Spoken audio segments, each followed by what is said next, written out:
Sungguh yang mengakibatkan kadang, maaf ya, merasa depresi, anxiety, kebingungan, kegalauan, kegelisahan yang dalam. Sampai menghukumi ini nggak mungkin, nggak bisa, stres dan sebagainya, nggak bisa melakukan apa-apa. Itu salah satu faktor yang terdalamnya. Sebetulnya bukan karena masalahnya, karena setan mengaktifkan senjata utamanya, membuat jiwa orang itu berkesimpulan bahwa ya sudah nggak bisa apa-apa saya. Sehingga kemampuannya nggak aktif. Alih-alih menyelesaikan masalah, dia memvonis dirinya sendiri. Ditakut-takuti sama setan. Itu bahasanya, innama dzalikumus syaitan. Itu yang menyebabkan demikian itu setan. Yukhawwifu awliya'ahu. Memberikan ketakutan, menanamkan kegelisahan, membuat depresi, tidak tenang, anxiety dalam dirinya terus gak enak. Tapi itu hanya bisa terjadi kalau diikutin setannya. Jadi kalau dalam suara hati ada yang mengajak ibu supaya pesimis, depresi, memvonis diri, jangan diikuti, itu setan. Siapa itu? Setan. Yang menyebabkan itu setan. Jadi kalau ibu sedang punya masalah, terus tiba-tiba dalam hati gitu, dah kamu memang begitu, kamu mah lemah, kamu dilarutkan dalam keadaan demikian. Yakinkan, itu setan sedang bekerja. Tapi itu hanya akan terjadi kalau diikuti. Yukhawwifu awliya'ahu. Membuat, menanamkan, menghadirkan rasa takut, depresi kepada yang mau ikut dia. Lalu kata Allah begini, fala takhafuhum, jangan diikuti. Bu, jangan diikuti. Jangan takut dengan bisikan setan, jangan khawatir. Lawan itu, lawan. Gak benar nih. Kamu pasti bisa. Gak benar. Paksa sholat, paksa baca Quran. Lawan. Kalau gak dilawan, nanti kebawa terus. Rasa takut itu kalau gak dilawan, nanti akan takut terus, Bu. Gelisah kalau nggak dilawan, itu akan gelisah terus. Orang takut dengan ketinggian, harus diajak naik tinggi. Supaya merasa nggak ada apa-apa. Kalau nggak pernah begitu, takut terus. Nah sama, orang yang sedang depresi, sedang takut, sedang macam-macam, itu harus dilawan dalam dirinya. Nah bagaimana cara melawannya?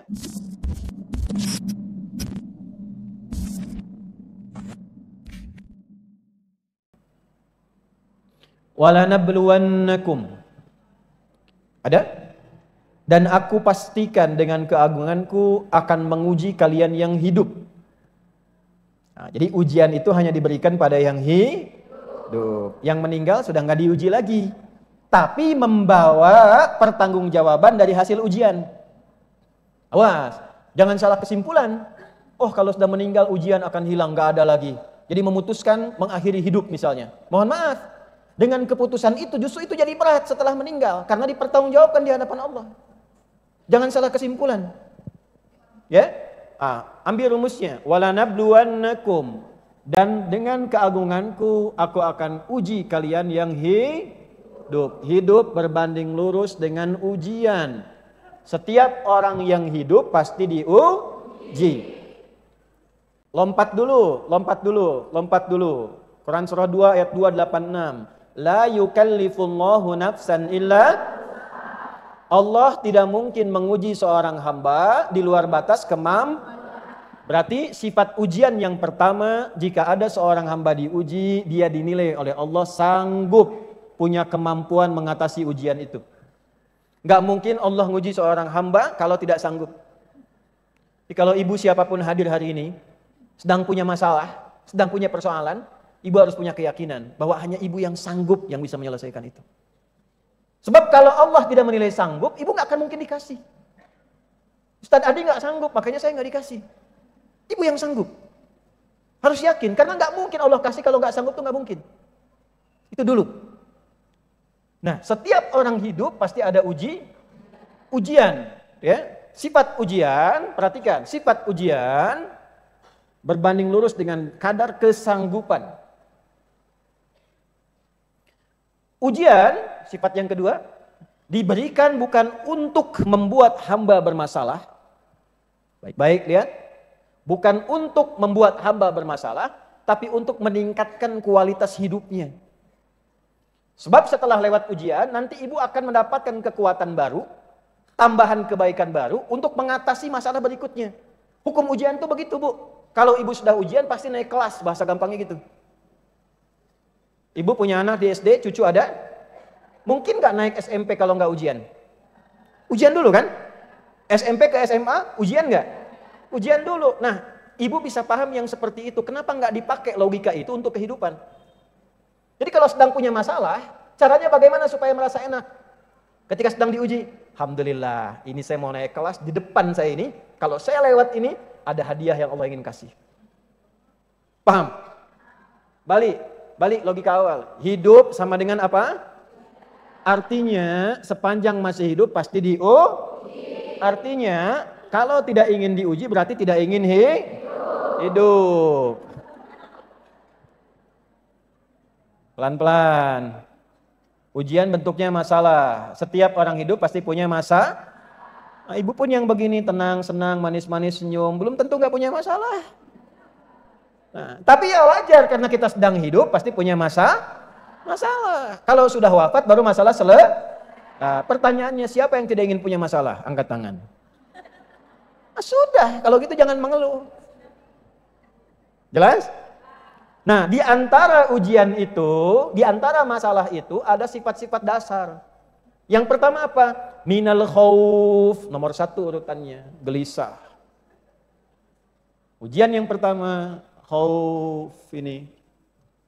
Tuh, tadi yang kita tulis ini. Mau nggak dibuka mushafnya? Ibu akan temukan nomor 1 ini. Ya. Walanabluwannakum bisyai', dan sungguh dengan keagunganku kalian yang masih hidup akan diuji dengan beragam macam persoalan kehidupan untuk meningkatkan kualitas hidupmu, untuk menjawab doa-doamu. Jadi ketika ibu berdoa, dijawab oleh Allah. Tanda doa dijawab itu ujian dulu. Ya, ibu minta mobil, diuji dulu. Kira-kira kalau dapat mobil sanggup nggak mengemban amanah itu sampai dihisab? Tuh.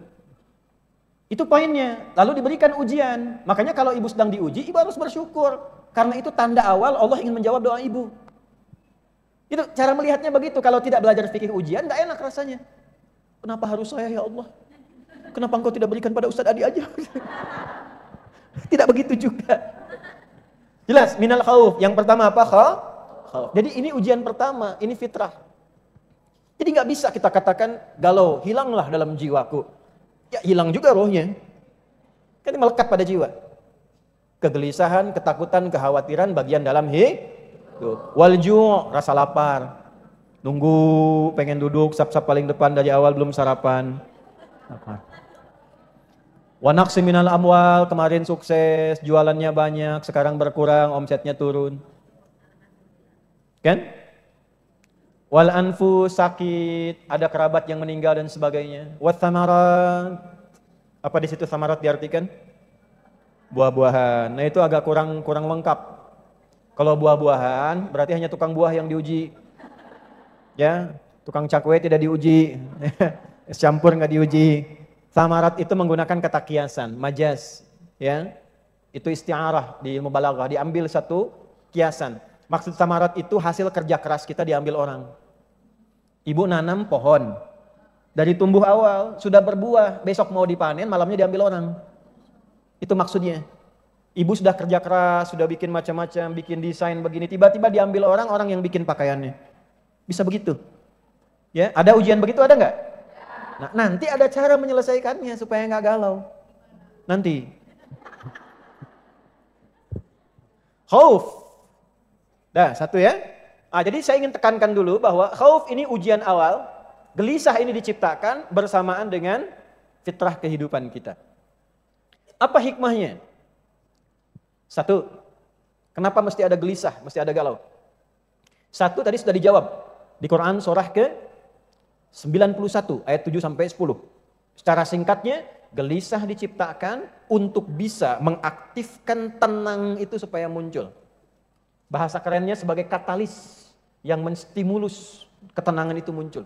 Sebab kalau nggak ada gelisah, tenang nggak akan muncul. Ibu kalau sedang gelisah pengen apa? Pengen tenang kan? Iya kan? Nah supaya pengen tenang itu gelisah harus ada. 2.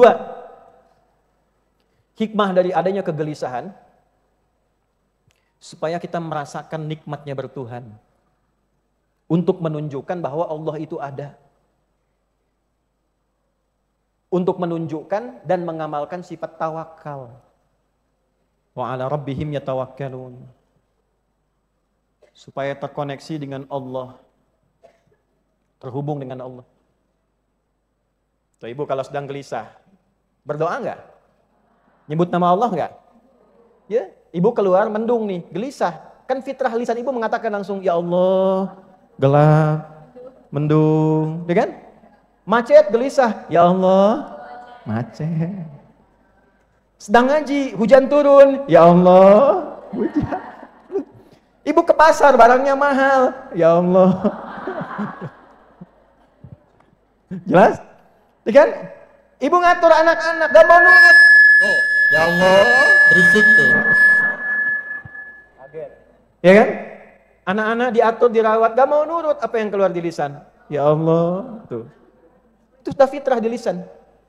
Keluar. Jadi gelisah itu diciptakan supaya kita merasa dekat dengan Allah, kenal dengan Allah, terhubung dengan Allah. Dari mana tahu ayatnya? Turunkan lagi di Al-Baqarah. Surat keberapa? Surat kedua. Ayat keberapa? 150. Makanya ibu ngaji. Wa min haitsu kharajta fawalli wajhaka syatral masjidil haram wa haitsu ma kuntum fawallu wujuhakum syatrah li'alla yakuna lin-nasi 'alaikum hujjatun illa alladhina zalamu fala takhshawhum wakhshawni. Nanti di ayat lain ada tafsiran makna khasyah itu turunan bawahnya khauf. Fala takhafuhum wa khafuni in kuntum mu'minin. Nanti ada turunan ayat lagi. Ya, jangan engkau merasa kegalauanmu karena takut dari orang lain. Ketika engkau merasa gelisah dan galau, ya tanamkan rasa galau itu sepenuhnya pada dirimu, untuk diserahkan kepada Allah, mendapatkan solusinya. Curhatkan. Ya, curhatkan. Nanti tingkat di atas khauf itu khasyah namanya. Ya, kepasrahan tertinggi, ketakutan, kegalauan tertinggi, sampai-sampai merasa limbung. Ya, kadang-kadang gelap. Saking-saking khawatirnya, gelisahnya gelap, pikiran gak enak, makan gak enak, minum gak enak. Di titik seperti itu kata Allah, ya, kembalilah padaku. Aku ciptakan semua itu supaya engkau bisa curhat denganku. Minta. Maka solusi yang pertama, obat yang pertama dari Al-Quran, satu. Kalau ada kegelisahan dalam bentuk apapun, kegalauan dalam bentuk apapun, obat yang pertama, terhubunglah dengan Allah. Sini. Obat yang pertama, terhubung dengan siapa? Allah. Cara terhubung dengan Allah, caranya satu. Melalui ibadah. Jadi ketika kita diperintahkan untuk ibadah, salah satu manfaatnya adalah menghilangkan kegalauan yang ada dan sedang kita rasakan dalam diri kita. Dalam masalah apapun. Apa jenis-jenis ibadah yang dengan mudah bisa menghadirkan ketenangan dan menghilangkan kegalauan? Saya berikan karena waktunya terbatas hari ini, 2 saja. 1, sholat. 1 apa? Baik. Maka kalau sedang gelisah, apapun masalahnya, ibu sholat. Ambil wudhu. Saya ulangi, ambil wudhu. Menghadap kiblat, sholat 2 rakaat. Apa saja sesuai dengan waktunya. Sesuai dengan waktunya. Misal, waktu seperti ini duha. Niatkan duha itu untuk mendapatkan ketenangan. Jelas? Misal di sholat fardu, silahkan masuk zuhur, sholat.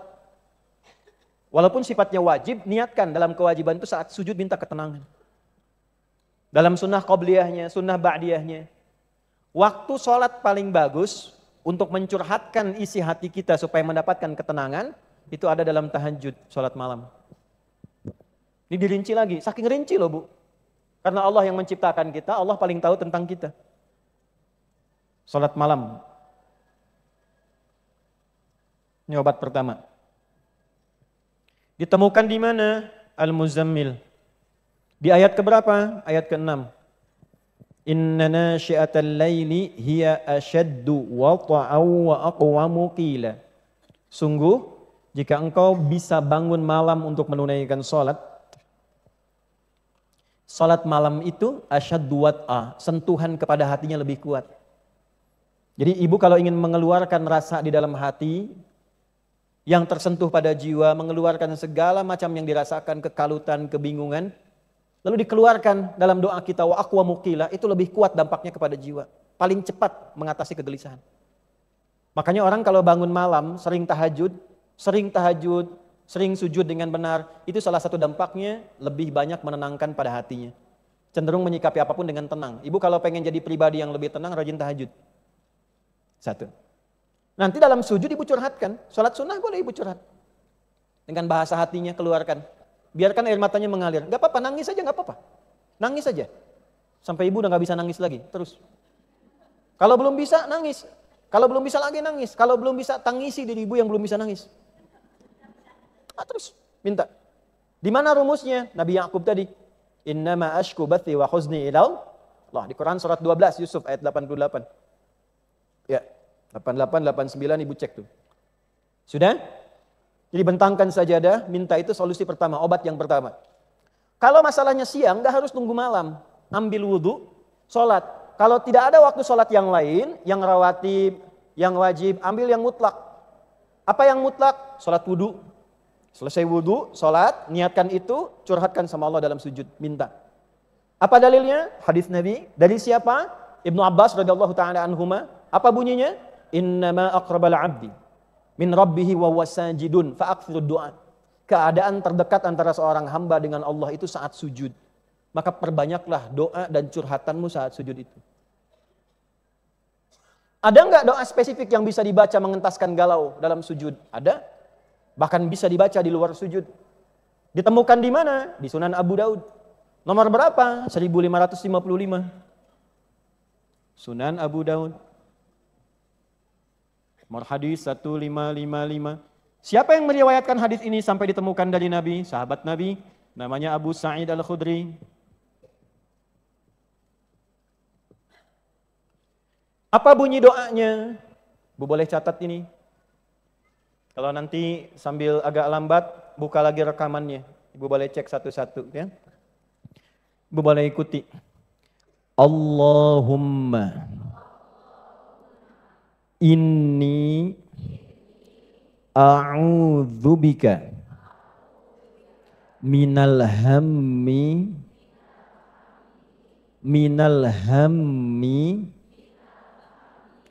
wal hazani wa minal ajzi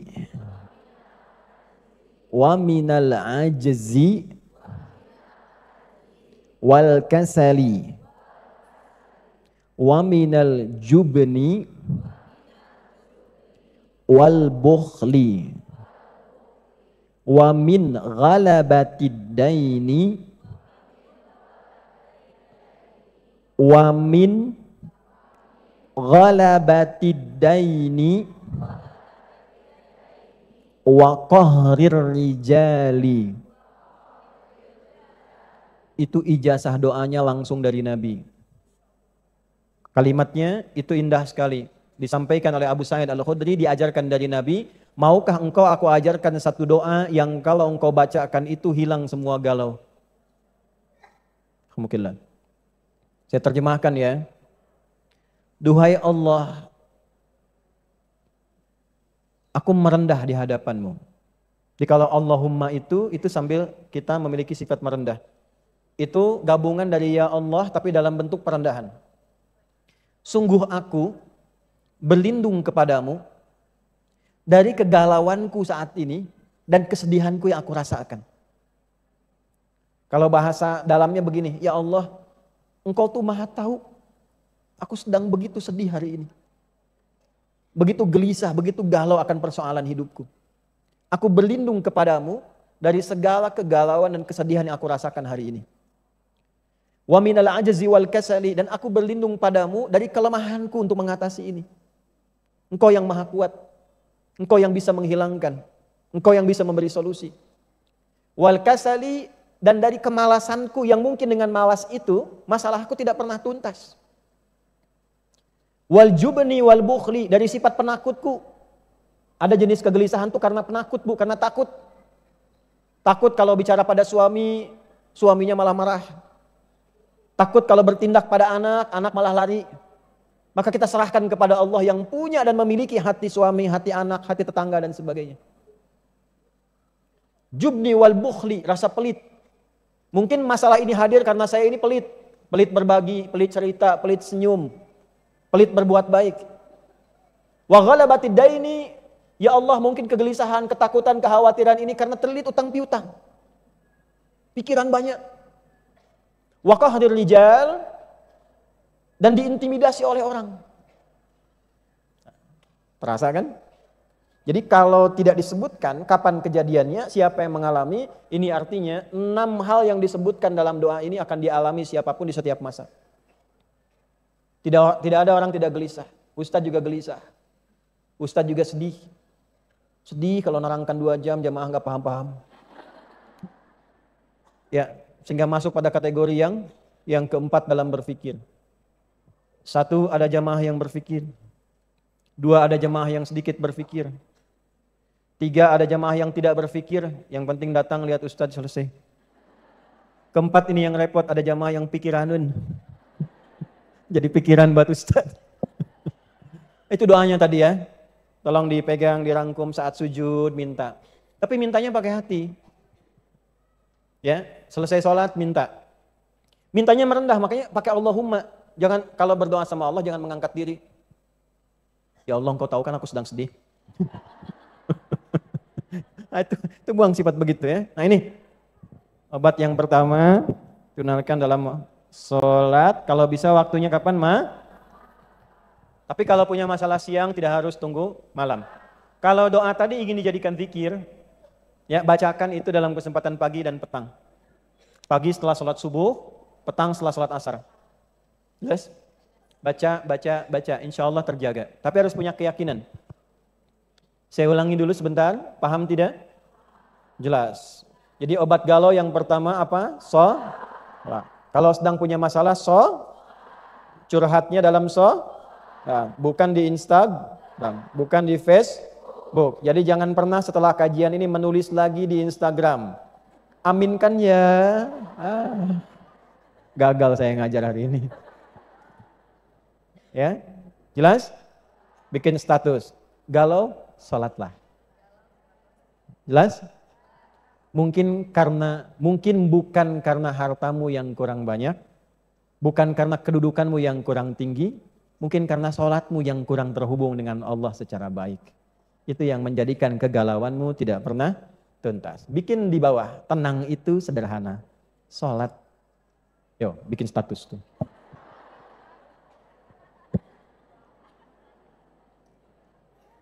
Dah, perdalam dalilnya, perdalam. Adakah perintah dalam Al-Quran? Ini kan baru isyarat tadi. Isyarat kan? Perintah jelasnya ada enggak? Ada. Ditemukan di mana? Al-Baqarah. Ayat berapa? 45. Wasta'inu bis-sabri. Tak ibu hafal ayatnya. Kenapa enggak digunakan? Surat 2 ayat 45. Wasta'inu. Tunggu sebentar, saya mau terjemahkan. Wasta'inu, dan jika kalian punya masalah dalam hidup, mintalah solusinya. Pertama, bisabri, dengan cara minta solusinya pada Allah dengan cara 1, sabar dulu, terima itu. Terima dulu. Bagaimana cara sabar? Tadi balik ke atas, Bu. Alhamdulillah saya yang dipilih bukan yang lain, karena yang naik kelas itu saya. Yang punya kemampuan itu saya, pasti bisa. Insya Allah bisa. Bisa. Katakan, itu nanti ada ayatnya itu. Katakan pada diri kita, di balik semua yang sulit ini pasti ada solusinya. Di surat apa itu? Al-Insyirah. Surah keberapa? 94. Apa nanti bunyi ayat terkait itu? Inna ma'al usri. Katakan, di balik semua yang sulit pasti ada solusinya. Kalau ibu sudah punya keyakinan gitu, hatinya lapang. Kelapangan hati dari beragam masalah yang ada itu disebut insyirah namanya. Karena itu ayat pertamanya alam nasyrah laka. Kapan sadrun ini bisa insyirah, bisa lapang? Ketika punya keyakinan bahwa semua masalah ada solusinya. Itu dulu yang praktekkan sampai sekarang. Orang Jepang tuh nggak tahu ayatnya secara umum ini. Tapi mereka itu kalau ada apa-apa, kamu bisa. Dulu tahun 95-96, itu di TPI ada acara Benteng Takeshi. Sore itu. Dan saat ingin menaklukkan benteng itu ada tank kan, di sampingnya mengatakan, kamu bisa, kamu bisa, kamu bisa, gitu ya. Saya masih ingat tuh. Saya ingat gak Bu? Ingat kan? Kenapa nyambung ke sana itu ya? Ini satu dulu ya. Jadi tanamkan pada diri kita bahwa ini bisa selesai, ini bisa tuntas, terkoneksi kepada Allah Subhanahu wa ta'ala. Kalau ini sudah hadir, tanamkan pada jiwa, lalu perhatikan, itu cara sabar, bisabri. Lalu wassalah, nggak sampai di situ. Tunaikan sholat, dalam sholat itu minta, koneksikan dirimu pada Allah, minta solusinya. Karena itu perintahnya wasta'in, ini perintahnya nih, wasta'inu, ini. Ini kan kata perintah, fi'il amr. Kalau kita ingin rubah kata perintah dalam bentuk permintaan, dirubah. Maka kalian itu jamak atau tunggal? Kalian, jamak kan? Kata Allah kalau kalian punya masalah, berarti kan bukan 1-2 orang yang punya masalah kan? Banyak kan? Jamak. Bagaimana mengganti nu di sini yang jamak menjadi bentuk permintaan? Rubah menjadi na. Dari wasta'inu dirubah jadi apa? Nah, karena nu perintah, jadi permintaan dikedepankan na-nya. Nah, lalu ista'innya digabungkan dengan na, berubah makna menjadi kami minta ya Allah. Jadi nasta'in. Sta'in. Mintanya sama siapa? Sama Allah saja atau boleh sama yang lain? Sama Allah saja, ya. Kalau sama Allah saja, satu titik itu saja, tidak ada yang lain, maka dalam bahasa Arab disebut iyyaka. Apa namanya? Iyyaka. Perhatikan. Tadi kan kalau ada masalah, ada galau, obat pertamanya apa? Sholat. Masih ingat gak? Tadi sholat itu bagian dari apa? Ibadah kan? Ibadah. Berarti kalau kita ingin katakan, ya Allah, aku punya masalah, engkau perintahkan aku untuk ibadah. Sekarang aku ibadah. Kepadamu saja. Aku ibadah sekarang. Kau perintahkan ibadah, aku ibadah ya Allah. Kau perintahkan aku untuk minta, aku minta sekarang. Kepadamu aku ibadah. Bahasa Arabnya apa? Iyyaka na'budu. Sehingga kalimat fitrahnya muncul. Ya Allah, engkau perintahkan aku untuk ibadah, aku lakukan sekarang. Kau perintahkan aku minta saat punya masalah, aku kerjakan sekarang. Kalau dengan semua yang aku kerjakan belum kau kabulkan, dengan cara apa lagi aku minta kepadamu? Maka kita katakan, iyyaka na'budu wa iyyaka nasta'in. Apa jawabannya dalam hadis? Hadis qudsi. Hadis qudsi. Hadza baini wa baina abdi. Ini perjanjian antara aku dan hambaku. Wali abdi, kalau hambaku benar ibadahnya, salatnya sekarang benar ditunaikan, khusyuk benar salatnya, masa'ala, apapun yang dia minta, apapun masalahnya, aku selesaikan sekarang. Kayak dulu ulama kalau punya masalah, salat, selesai masalahnya. Allah tanya balik, mau minta apa? Ada masalah apa? Bingung kan saking banyaknya masalah? Bingung kan? Maka Allah ajarkan satu kalimat yang kalau dibaca hilang masalah. Apa kalimatnya? Ihdinas siratal. Ya Allah, tunjukkan jalan yang lurus. Itu ungkapan menunjuk solusi yang mudah. Yang gampang. Tidak berat. Ibu kalau jalan mau ke istiqomah, pilih yang berkelok-kelok, pilih yang lurus. Gampang gak? Ya Allah, berikan aku hudan, petunjuk. Tunjukkan jalan yang mudah, yang lurus. Anak masuk sekolah gak harus nyogok, gak harus belok-belok, mudah. Suami mau cari kerja, mudah. Istri di rumah tangga, mudah. Itu maknanya, mencakup semua masalah. Nanti kalau ingin didetilkan, dalam ruku, dalam sujud baru detilkan yang tadi dibaca. Tapi kalau ingin cepat dijawab, sholatnya yang benar. Makanya nanti dalam sholat itu, ketika dilaksanakan, ayat 46-nya hidup. Kan ini 45 kan? Quran surat 2 ayat 45 kan? Ayat 46-nya praktekan. Kenapa ini penting? Karena nanti dalam minta pun ada yang gak serius. Asal baca, gak sampai ke hati.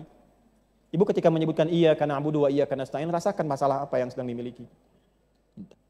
Ihdinas siratal mustaqim, minta, pasrahkan sama Allah, minta solusi. Jelas? Nah, kemudian lihat ayatnya kembali. Wasta'inu bisabri Wa innaha lakabiratun. Tapi untuk khusyuk itu nggak mudah. Fokus itu nggak mudah. Illa 'alal kecuali bagi orang-orang yang khusyuk. Nah, bagaimana cara khusyuk? Ayat 46-nya. Alladzina yadhunnuna annahum mulaqu. Ini kuncinya, Bu. Hati-hati ya, fokus ini karena setan tuh nggak mau ibu berhasil tuh. Orang-orang yang bisa mendapatkan solusi itu langsung dari Allah adalah orang yang ketika sholat dia merasakan betul, diawasi, dijumpai, dilihat oleh Allah. Intinya apa? Ibu merasa punya Allah. Makanya kalau ruku jangan dibaca langsung bangun lagi, tidak, rasakan dulu sampai tenang. Istilahnya tumakninah. Apa? Apa itu tumakninah? Tumakninah itu ketenangan yang dihasilkan lewat ibadah. Kalau dimiliki oleh jiwa, berubah jiwa jadi mutmainnah. Mutmainnah itu jiwa yang punya tumakninah karena rajin ibadah. Itu asalnya. Makanya kenapa kita ibadah? Supaya tumakninah. Kenapa tumakninah? Supaya tenang. Kenapa tenang? Supaya nggak banyak gelisah. Itu rahasianya. Bagaimana cara tumakninah? Mulaqu rabbihim, harus merasa punya Allah. Di ketika sujud merasa punya Allah. Bagaimana supaya bisa merasa itu? Tumpahkan rasa kita, kemudian pasrahkan kepada Allah sampai merasa ada getaran dalam jiwa. Keluar nangis saja, setelah nangis itu tenang. Walaupun solusinya belum datang, yang penting tenangnya hadir dulu. Nanti semakin tinggi tawakal, semakin cepat datang solusi. Jelas? Wa annahum ilaihi raji'un, pasrahkan kepada Allah dan yakini ini semua ujian dari Allah dan pada akhirnya kita pun akan kembali, akan pulang. Itu caranya. Jadi ini obat galau yang pertama lewat sholat. Cara ditunaikannya sudah kita bahas, waktunya. Kapan saja kita dapatkan masalah tunaikan. Tapi kalau ingin berlatih sampai khusyuk baik, diupayakan di waktu malam. Teknisnya bisa ditunaikan dalam sholat tahajud.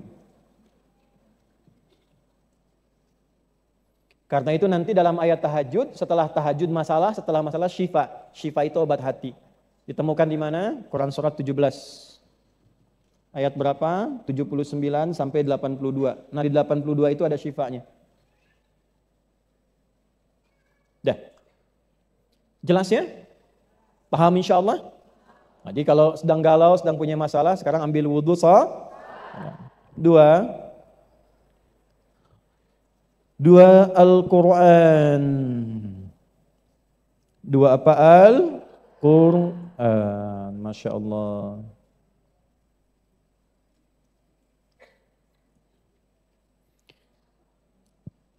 Ini saya penting utarakan dulu, Quran itu mukjizat bukan? Suratnya atau ayatnya juga? Ayatnya juga. Hurufnya mukjizat bukan? Harakatnya mukjizat bukan? Nah, karena semua mukjizat, pertanyaannya apa itu mukjizat? Oh, Bu bilang mukjizat tapi nggak tahu mukjizat. Keistimewaan dari Allah. Mukjizat itu dari kata ajaza yu'jizu, yang mengalahkan, yang melemahkan segala sesuatu yang bermasalah. Artinya apa? Obat dari segala masalah. Solusi dari semua persoalan. Yang melemahkan siapa yang menantang. Jadi yang bisa melemahkan galau, gelisah, kesedihan, itu ada di antaranya adalah Al-Quran. Pertama, kalau sedang gelisah, sedang gak enak, ambil wudhu, buka mushaf. Ibu baru buka mushaf saja, itu sudah mendapatkan ketenangan. Itu dahsyatnya Quran. Yang lebih luar biasa, ibu buka acak, itu kadang langsung ayatnya sesuai dengan kebutuhan dan masalah ibu. Bisa terjadi begitu. Ya, ada gelombang dalam tubuh kita yang nyambung dengan pembukaan mushaf, begitu dibuka, loh kok ayatnya ini seperti yang saya rasakan. Dah? Kemudian, lanjut pelan-pelan. Kalau ibu punya kemampuan, pilih ayat atau surat-surat yang sesuai dengan masalah ibu sendiri.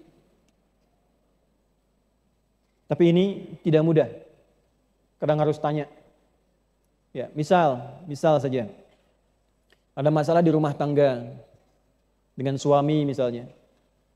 Maka ada Al-Quran misal di surat An-Nisa. ayat 34 misalnya sampai 35.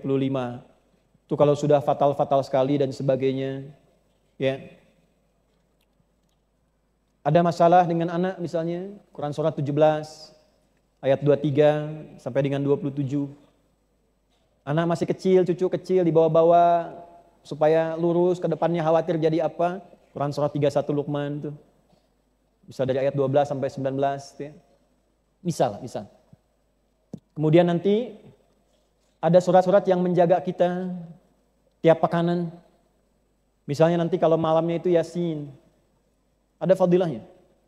Siangnya itu Al-Kahf di Jumat. Kalau bisa Jumat baca 2 surah. Malamnya apa? Yasin. Siangnya apa? Kahf. Sampai Nabi berkata begini, man qara'a suratal kahfi fi yaumil jumu'ati adha'a lahu minan nuri bainal jum'ataini. Paham? Tidak. Siapapun yang baca surat Al-Kahfi di hari Jumat, maka Allah akan memberikan nur pada dirinya, cahaya di setiap 2 Jumat. Artinya dari Jumat satu ke Jumat yang lain Allah kasih cahaya pada dirinya. Nur itu disebutkan 45 kali dalam Al-Quran, dibagi dalam 12 makna. Di antara maknanya ada perlindungan dari Allah, solusi dari masalah. Jadi kalau sebulan sekali dibaca, setiap bulan dapat cahaya dari Allah selama 1 tahun 12 bulan dijaga. Ya.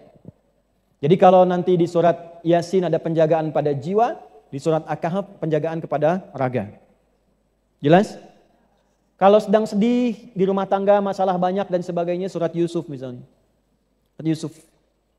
Ya, ada orang-orang yang pakar, para ulama di bidang ahli Al-Quran, mengeluarkan keutamaan surat dan ayat-ayat Al-Quran. Semuanya punya topiknya masing-masing. Semua ayat Quran itu mukjizat. Kalau ibu ingin penjagaan dalam hidup sampai meninggal di alam kubur, khawatir nanti kalau meninggal bagaimana? Baca surat Al-Mulk. Jelas? Ada nggak ustadz yang pendek-pendek dikit? Kalau sedang gelisah umum, gelisah, nggak enak, nggak tenang. Menemukan tetangga masa gitu, kan? Teman-teman nggak enak dan sebagainya. Ada 2 surat langsung, surah 93 dan 94, Ad-Duha dan Al-Insyirah. Upayakan ibu baca dalam sholat. Misalnya subuh, rakaat pertama Ad-Duha, kedua Al-In. Itu satu paket ya bu. 2 surat itu berpasangan, turunnya bersamaan. Tuh. Malam mau tidur, keganggu, gelisah. Alhamdulillah. Lihat anak gelisah. Ibu mimpi gak enak. Ya kan? Bangun, gelisah, gak bisa tidur. Baca 3 surat dan plus 1 ayat.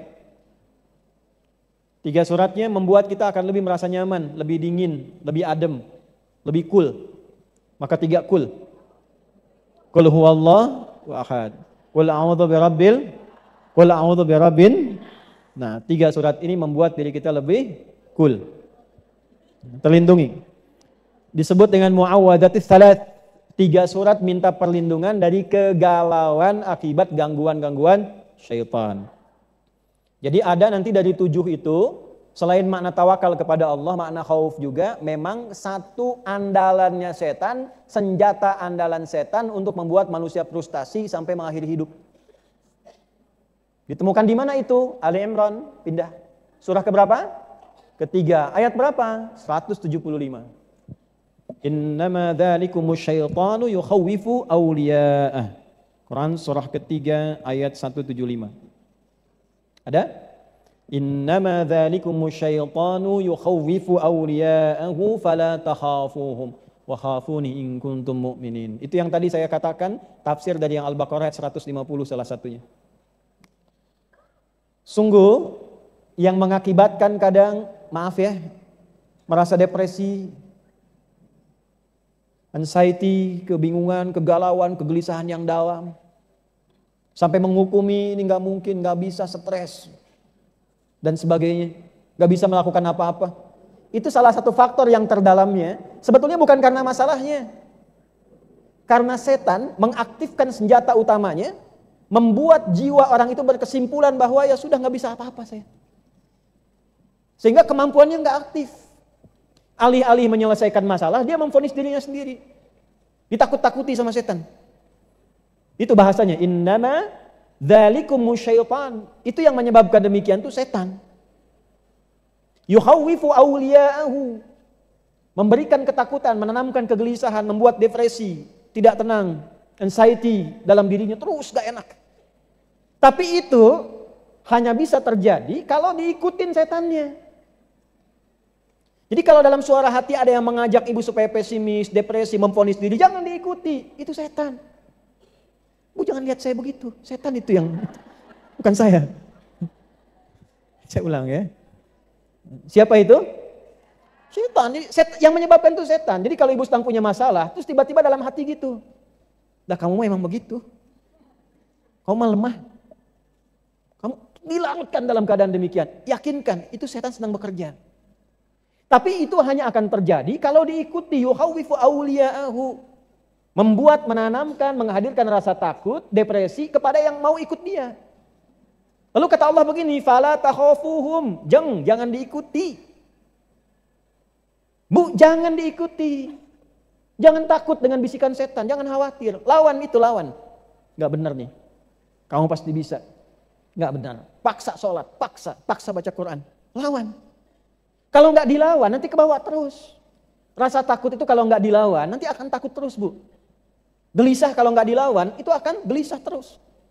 Orang takut dengan ketinggian, harus diajak naik tinggi. Supaya merasa gak ada apa-apa. Kalau gak pernah begitu, takut terus.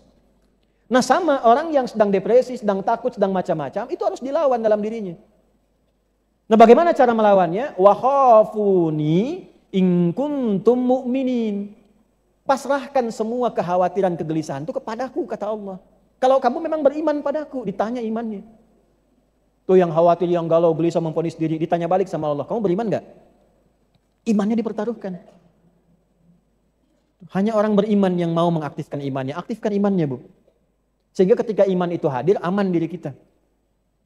Nah, cara kita untuk mengatasi itu dengan bersandar pada Allah, itu bagian tipikal orang beriman, dan pekerjaan kita mengatasi kegelisahan itu bagian dari amal soleh. Jadi jangan salah, amal soleh itu bukan hanya sholatnya. Ketika kegelisahan, kegalauan itu dilawan karena Allah, dituliskan jadi pahala, Bu. Dari mana dapat taunya? Quran surah 16. Ayat berapa? 97. Quran surah 16 An-Nahl ayat 97. Man amila salihah, siapapun yang mengerjakan satu amal saleh, min dzakarin au untha, baik laki-laki ataupun perempuan, wa huwa mu'minun, dan dia kerjakan dengan keimanannya, falanuhyiyannahu hayatan thayyibah, kami akan robah keadaan hidupnya menjadi lebih baik daripada hari itu. Janji Allah. Kami robah hidupnya menjadi lebih baik. Jadi kalau ibu ingin mengatasi kegalauan, pakai iman. Jangan andalkan dengan kemampuan, pengalaman. Bagus, ilmu ada, silahkan.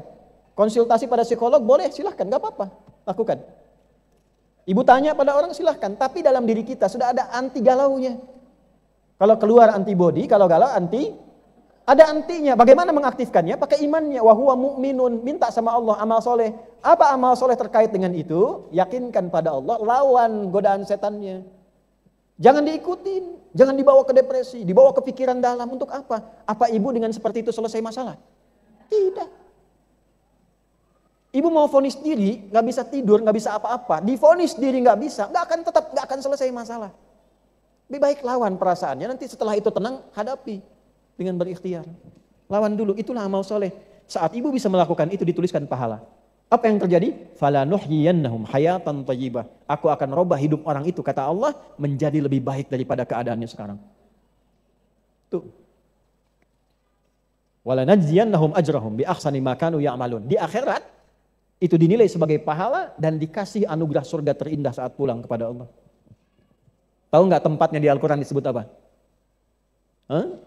Tempat surganya adalah tempat yang sangat luas, seluas langit dan bumi. Ibu punya, ada orang misalnya paling kaya di sini punya kapling 10 hektar. Tapi masih 10 hektar, masih di Bandung. Ada orang yang hatinya lebih luas dari keadaan dirinya. Dia lawan kegelisahannya, dia luaskan hatinya. Karena dia meluaskan hatinya untuk mengatasi masalahnya, Allah balas di akhirat dengan memberikan surga seluas langit dan bumi. Silahkan ibu, mau maraton, mau koprol, mau lari, selangit dan bumi itu. Bahkan selesai. Ditemukan di mana suratnya? Surat ketiga. Di ayat berapa? 133. Di mana masalah yang diatasi? Ayat 134-nya. Apa bunyinya? Wasari'u ila maghfiratin mir rabbikum wa jannatin 'arduhas samawati wal ardu u'iddat lil muttaqin. Oh. Ayo bergegaslah, cepat evaluasi diri. Koreksi diri. Sedang kalau koreksi, kenapa harus begitu? Minta ampunan sama Allah, zikir, istighfar, pakai istighfarnya. Ya. Kan tahu ada istighfar galau kan? Pernah nggak keluarkan ayatnya istighfar galau? Hah? Galau dalam kegelapan, gelap, ngelihat masalah. Ada istighfarnya. Di mana ditemukannya? Surah 21. Ayat berapa? 87 sampai 88. Surat Al-Anbiya. Wa dhannuni idh dhahaba mughadiba. Wa dhanna an lan naqdira alaihi. Fanada fi dhulumati. Ini istighfarnya. Alla ilaha illa anta. Subhanaka inni kuntu minam. Oh, itu udah tahu. Tuh, karena selama ini banyak menghafal. Jarang dipraktekan. Sampai situ ayatnya nggak dituntaskan. Coba lihat ayat seterusnya apa? Hah? Coba lihat ayat seterusnya apa? Fastajabna lahu. Langsung kami jawab. Kalau zikirnya benar, istighfarnya benar, dijawab. Kemudian? Hah? Wa kasyafna ma bihi min gham. Wa kadzalika nunjil mu'minin. Perhatikan, lalu kami bukakan gham. Apa itu gham? Gham itu asalnya awan gelap yang menutupi seakan-akan gelap karena masalahnya itu sulit. Kenapa dibuat gham? Padahal Nabi Yunus ini terperangkap dalam ikan besar kan? Ya kan? Di dalam ikan kan? Tapi jawabannya kami bebaskan dari kegelapan yang menyelimuti. Artinya apa? Ada orang nanti di masa depan, alhamdulillah. Ada orang di masa depan tidak harus masuk ke dalam perut ikan, tapi punya masalah yang membuat dirinya gelap, seakan-akan mau jalan susah, pikiran susah, saking gelapnya sulit melangkah. Pakai zikir itu, rasakan suasananya, maka Allah katakan, wa kadzalika nunjil mu'minin. Jangankan Yunus, kalau ada manusia di depan memiliki persoalan yang sama, walaupun tidak masuk ke dalam perut ikan, punya masalah yang membuat dia gelap, kami selamatkan orang beriman ini seperti kami selamatkan Yunus. Tapi mukminin harus pakai iman. Jelas? Nah, ngaji begitu. Ayatnya keluarkan. Suratnya, baca itu. Zikirnya. Itu algoritmanya namanya. Nah, nanti Quran tadi simpan di tempat-tempat yang baik. Simpan. Mau tidur, kalau tidur bisa lihat mushaf, di tembok disimpan, dikasih raknya dikit, simpan di tempat-tempat yang baik. Apa fungsinya? Kalau ibu minimal sedang gelisah, tiap hari lihat Quran, itu ke hati itu ada ketenangan. Yang kedua, ini dahsyat ini. Biasakan murattal hidup di rumah. Beda. Ruangan yang diisi Quran dengan yang nggak ada Quran itu beda. Lain. Bu kalau nggak percaya, dicoba ya. Saya cerita karena coba di rumah. Area dapur dikasih murattal, area tempat anak-anak belajar kasih murattal, ruang tamu kasih murattal, di kamar kasih murattal. Satu kali padam karena habis baterainya, itu berubah keadaannya nggak enak, nggak enak. Nah coba ibu, coba mulai ya praktekan gitu seperti itu, bacakan, ngaji yang enak itu akan lain. Dan yang terakhir, kalau ingin lebih enak lagi, satu lagi tadi. Upayakan jadi ahli Al-Quran atau siapkan satu dari anggota keluarga jadi ahli Al-Quran itu tidak harus hafal 30 juz. Yang penting konsisten bersama Al-Quran. Jadi upayakan baca walaupun sehari satu surat, nggak bisa misalnya satu ayat. Kalau nggak bisa satu ayat keterlaluan. Alif Lam Mim satu ayat, masa nggak bisa? Toha satu ayat, masa nggak bisa? Nama apa Toha, baca Toha nggak bisa. Jelas? Namanya An-Nisa, tapi surat An-Nisa nggak pernah dibaca. Halo? Dipaksain ya. Nah itu aja, jangan banyak-banyak. Jadi obat galau hari ini ambil 2 saja. Satu sholat, yang kedua Al-Qur'an. Tapi kita belajar cara bacanya bagaimana, kapan dilakukan, zikirnya apa, ada pagi dan petangnya, ada malamnya, ada setiap waktu. Pokoknya punya masalah, punya hajat, sholat. Makanya setiap sholat disebut hajat. Setiap sholat disebut apa? Hajat. Jadi kalau ibu mau hajatan, sholat. Ya, ya mulai diupayakan. Kemudian diusahakan paksa diri untuk membaca Al-Quran tiap hari. Kalau sedang tidak suci, minimal mendengarkan aja, bahwa belajar hukum-hukumnya. Baik ya, diupayakan dimaksimalkan mungkin. Insya Allah kalau sudah seperti itu akan lebih baik keadaannya. Terakhir saya ajarkan doa, ini singkat padat, tapi nanti insya Allah akan membuat kita itu lebih cepat mau sholat, cepat mau belajar Al-Quran. Boleh ikuti lagi seperti yang pertama tadi. Bismillahirrahmanirrahim. Allahumma paksain. Ayo rekam. Ayo rekam terus. Gampang kan?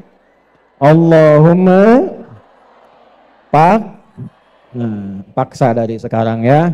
Paksa sholat, paksa baca Quran, paksa melawan kegalauan dalam diri, jangan dikalahkan oleh godaan-godaan setan. Allahumma paksain. Jelas Bu? Nanti kalau ibu ditanya sama suami di rumah, belajar naon tadi sareng Ustad, Allahumma paksa. Dah cukup ya. Bismillahirrahmanirrahim. Alhamdulillah, segala puji hanya milik Allah yang telah memberikan kita kesempatan untuk mendengarkan ceramah yang sangat penuh hikmah dari Ustaz Adi Hidayat. Ceramah yang luar biasa ini telah banyak memberikan kita pemahaman baru tentang bagaimana kita seharusnya menyikapi ujian-ujian hidup yang datang. Sebagaimana yang telah disampaikan oleh Ustaz, hidup ini tidak lepas dari ujian. Setiap kita yang masih diberikan kesempatan untuk hidup di dunia ini pasti akan diuji, entah itu dalam bentuk masalah keluarga, pekerjaan, kesehatan, atau persoalan lainnya. Ujian hidup adalah bagian dari fitrah yang Allah tentukan untuk kita. Allah memberikan ujian bukan untuk menyusahkan kita, tetapi untuk meningkatkan kualitas hidup kita. Sebagaimana seorang pelajar yang tidak akan naik kelas tanpa ujian, begitulah kita dalam kehidupan ini.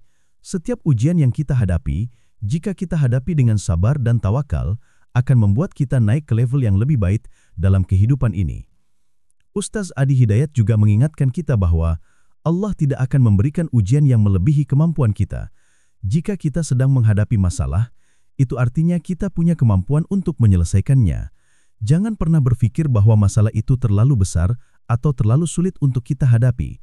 Karena jika Allah menilai kita tidak mampu, Allah tidak akan memberikan ujian itu kepada kita. Maka, ketika kita merasa sedang diuji, kita harus meyakini bahwa kita bisa menyelesaikannya. Kita cukup kuat untuk menghadapinya.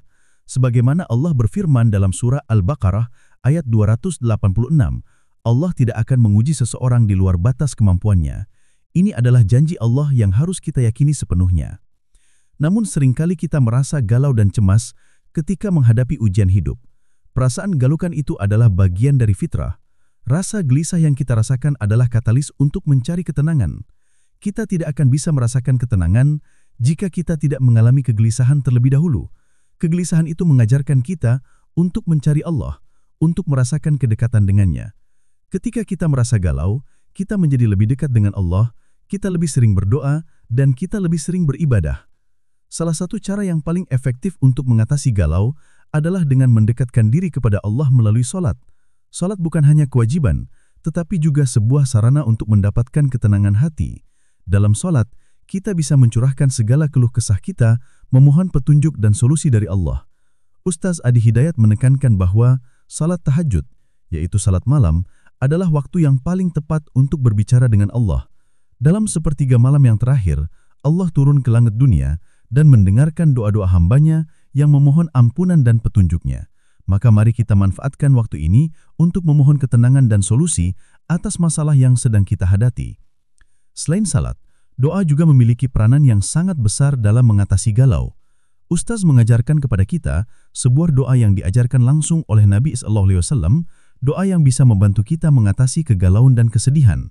Doa tersebut adalah, Allahumma inni a'udzubika minal hammi wal hazani wa minal ajzi wal kasali wa minal jubni wal bukhli wa min ghalabatid daini wa qahrir rijali, yang artinya, Ya Allah, aku berlindung kepadamu dari perasaan cemas dan kesedihan, dari kelemahan dan kemalasan, dari rasa takut dan kekikiran, serta dari beban utang dan penindasan orang-orang. Doa ini sangat kuat karena datang dari Nabi sallallahu alaihi wasallam yang merupakan utusan Allah. Mari kita amalkan doa ini setiap kali kita merasa gelisah, cemas atau takut. Dengan berdoa, kita menyerahkan semua perasaan tersebut kepada Allah dan berharap agar Allah memberikan ketenangan serta solusi terbaik bagi kita. Lebih lanjut, Ustaz Adi Hidayat juga mengingatkan kita tentang pentingnya tawakal. Setelah kita berusaha sekuat tenaga, setelah kita berdoa, kita harus meyakini bahwa Allah lah yang akan memberikan solusi terbaik. Tawakal berarti menyerahkan hasil akhir kepada Allah setelah kita melakukan usaha maksimal, seperti yang dicontohkan oleh Nabi Yusuf dan Nabi Yakub yang selalu bersabar dan bertawakal kepada Allah, meskipun menghadapi ujian yang sangat berat. Dengan tawakal, kita merasa tenang karena kita tahu bahwa segala sesuatu ada dalam genggaman Allah dan Allah akan memberikan yang terbaik untuk kita. Ustaz Adi Hidayat juga menekankan bahwa dalam menghadapi ujian hidup, kita tidak bisa hanya mengandalkan kekuatan dan kemampuan kita sendiri. Kita harus selalu berusaha untuk mendekatkan diri kepada Allah melalui ibadah, baik itu salat, doa, atau membaca Al-Quran. Al-Quran adalah mujizat yang sangat luar biasa. Setiap ayat dalam Al-Quran mengandung hikmah dan solusi untuk masalah yang kita hadapi. Salah satu cara yang disarankan Ustaz adalah dengan membuka mushaf Al-Quran setiap kali kita merasa gelisah. Kadang-kadang, hanya dengan membuka Al-Quran dan membaca beberapa ayat, hati kita menjadi lebih tenang dan masalah yang kita hadapi terasa lebih ringan. Jangan pernah merasa sendirian dalam menghadapi masalah. Allah selalu bersama kita, mendengarkan setiap doa kita, dan memberikan solusi terbaik sesuai dengan kebutuhan kita. Sebelum saya mengakhiri video ini, saya ingin mengajak kalian semua untuk like, share, dan subscribe channel ini agar semakin banyak orang yang bisa mendapatkan manfaat dari ceramah yang sangat inspiratif ini. Jangan lupa juga untuk menuliskan doa untuk Ustaz Adi Hidayat di kolom komentar sebagai tanda terima kasih kita atas ilmu yang telah beliau bagikan kepada kita. Semoga Allah selalu memberikan kesehatan, keberkahan, dan kekuatan kepada beliau dalam setiap langkahnya. Semoga video ini bisa memberikan ketenangan dan bermanfaat bagi kita semua. Mari kita terus berusaha untuk mendekatkan diri kepada Allah, menghadapi setiap ujian hidup dengan sabar dan tawakal, serta senantiasa mengamalkan ilmu yang telah kita dapatkan. Ingatlah bahwa setiap masalah pasti ada solusinya, asalkan kita tetap berpikir positif, beriman, dan bertawakal kepada Allah. Terima kasih telah menonton. Semoga Allah senantiasa memberi kita petunjuk, keberkahan, dan kedamaian dalam hidup kita. Wassalamualaikum warahmatullahi wabarakatuh.